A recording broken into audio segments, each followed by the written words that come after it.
dipersembahkan oleh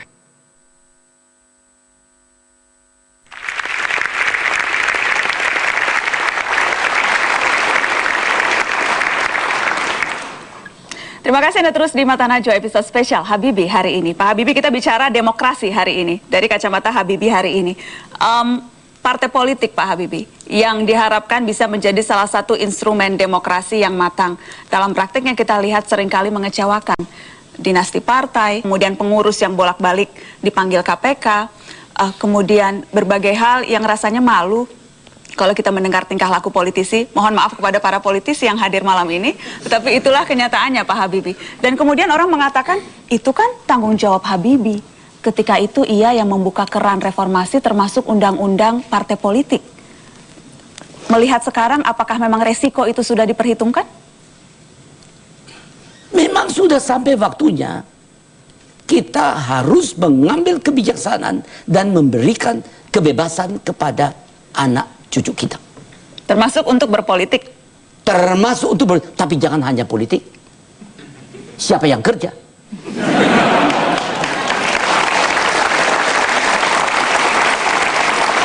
Karena Anda berpolitik, yang bayar itu rakyat.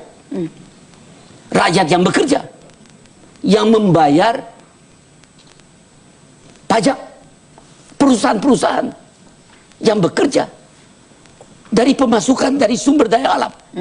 Jadi wajar kalau sekarang orang marah kepada partai politik atau pengurus partai yang kemudian mengkhianati uang kita yang sudah kita bayarkan untuk mereka?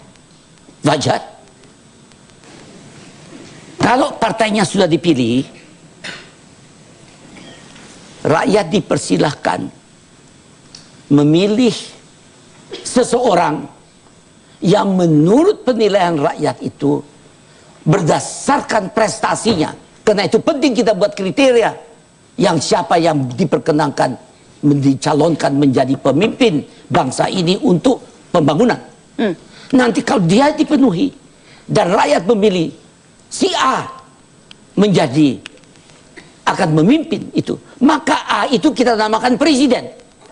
Dia mendapatkan kepercayaan langsung dari rakyat untuk memimpin. Nah, sekarang dia harus jangan eksklusif, inklusif. Berarti dia sekarang bertanggung jawab kepada seluruh rakyat. Karena rakyat itu rame-rame memilihnya. Jangan langsung dia memimpin suatu partai dan partainya itu yang misalnya hanya dipilih setengahnya, dia dapat 30%, saya sebut aja. Sedangkan yang dipilih jadi presiden itu mendapat 60%. Nah sekarang si partainya itu bertingkah laku seakan-akan dia dapat 60%. Tidak benar itu. Tidak benar. Partai penguasa maksudnya Pak? Partai manapun. Saya bilang, saya tidak sebut nama. Jangan, makanya saya pancing tadi. Ya, saya tidak. Saya tidak dibenarkan untuk memihak. Ya. Pak Habibie, kalau tadi saya ingin mengulang pertanyaan saya. Capres independen Pak Habibie, karena sudah banyak jelas mendukung. Ya. Tidak perlu dukungan partai di parlemen, tidak perlu kekuatan yang cukup supaya tidak diganggu-ganggu di parlemen, itu tidak perlu. Tidak bisa merintah Pak kalau tidak ada dukungan di parlemen, diganggu-ganggu terus. Look, waktu saya mengambil alih dari Pak Harto, keadaannya chaos, kacau. Saya diberikan sangu oleh Pak Harto. Apa? 87% kursi di DPR dan MPR saya miliki. Saya diberikan sangu itu.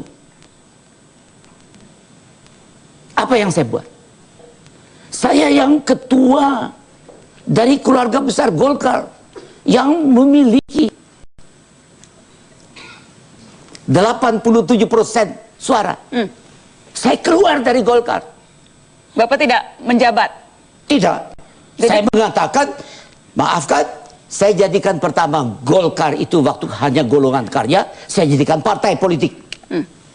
Jadi, dan setelah saya jadikan partai politik, itu namanya ketua harian keluarga besar Golkar, saya bubarkan. Saya sendiri yang sebagai wakil ketua Sumber daya Dewan manusia. Pembina Golkar. Itu sistem saya bubarkan.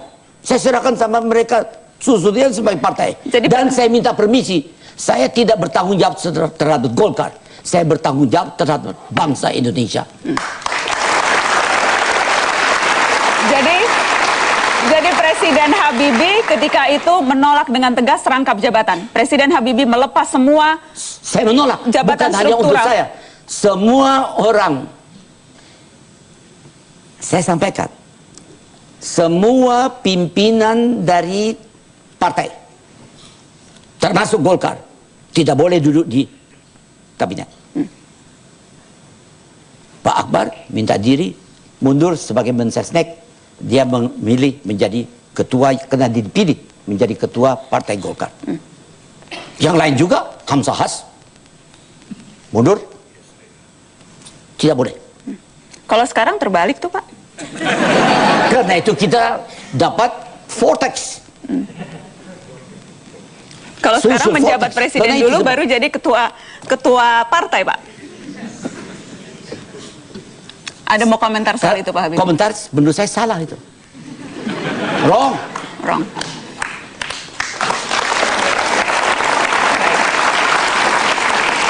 Saya ingin minta komentar Pak Akbar Tanjung. Apa yang dulu membedakan? Kenapa dulu zaman Habibie ketika baru saja masuk era transisi reformasi, baru saja reformasi dilakukan, tapi tampaknya etika politiknya lebih jelas ya? Menjadi menteri, menjadi presiden, ya tidak ada embel-embel jabatan di partai. Kalau sekarang kenapa berbalik 360 derajat ya Pak Akbar? Ya itu tergantung pemimpin, tergantung presidennya.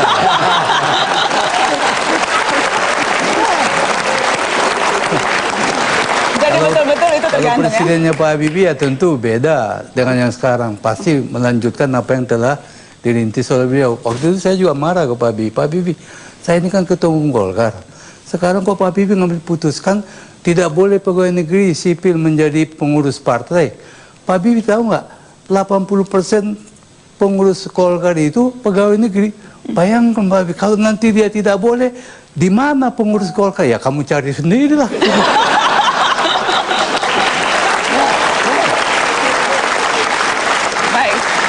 Pak Habibie, tadi Anda katakan mendukung capres independen. Saya tahu yang tepuk tangan paling keras itu orang yang sejak dulu mendukung itu. Ada Fajrul Rahman di sini yang sejak dulu selalu mau jadi presiden lewat cara independen. Oke, Nana, terima kasih sebenarnya atas dukungan Pak Habibie itu. Lalu kemudian kami masuk ke Mahkamah Konstitusi pada tahun 2008, Pak Habibie. Dan alhamdulillah setelah bersidang selama 6 bulan, kami dikalahkan, tapi kami terus memperjuangkannya sampai hari ini, dan sekarang melalui jalan berputar. Sekarang kami masuk dulu melalui pemilu serentak, dan alhamdulillah 23 Januari kemarin kami menang, tetapi sayang harus dijalankan pada tahun 2019. Dengan pemilu serentak, berarti cita-cita Pak Habibie juga salah satunya adalah di mana partai tampaknya tidak perlu lagi presidensial threshold. Berarti siapa saja yang ada di bumi Indonesia, apa dia anggota partai atau tidak, kalau dia memenuhi syarat, silakan mencalonkan diri sebagai presiden. Syarat ini yang harus dibuat. Tapi kita harus tahu bahwa syarat itu yang dibuat oleh DPR. Mungkin harus diadakan sidang paripurna, DPR dengan DPD bersatu dan menyusun kriteria-kriteria. Itu harus mulai dipikirkan. Ya. Jadi apa yang kalau misalnya nanti diputuskan tahun 2019 harus dilaksanakan pemilihan presiden secara serentak. Itu belum sempurna. Dia punya solution. Solution ialah bahwa presiden yang dipilih itu harus memenuhi kriteria yang disusun oleh sidang paripurna DPD dan DPR bersama. Apa itu dinamakan MPR, I don't know. Terserah. Yang jelas kriteria perlu. Okay. Dan sehingga dari kriteria itu, karena itu saya sampaikan, yang memimpin bangsa kita bukan selebritis. Tapi yang memimpin bangsa kita harus problem solver. Baik, Pak Habibie, Professional. Professional problem solver, bukan selebritis. Bukan. Ini pemimpin selebriti bukan, Pak? Tidak. Saya tidak kenal. Tidak kenal Rhoma Irama. Tidak. Rasanya cuma Pak Habibie yang tidak kenal Rhoma Irama.